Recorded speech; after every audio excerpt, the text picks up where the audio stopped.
In Veneto è viva ancora oggi una tradizione millenaria che si muove tra le Dolomiti, valli e paesi proprio come facevano i nostri antenati. Qual è?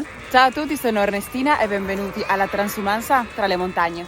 Questa è una storia vivente che ha resistito al tempo, unendo presente, passato, natura e territorio. La transumanza è l'antica pratica di spostare il bestiame dalle aree montane a quelle più basse con il cambiare delle stagioni.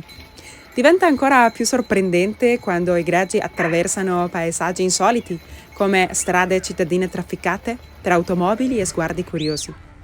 I greggi vengono guidati con cura dai pastori e dai loro fedeli compagni a quattro zampe, i cani pastori.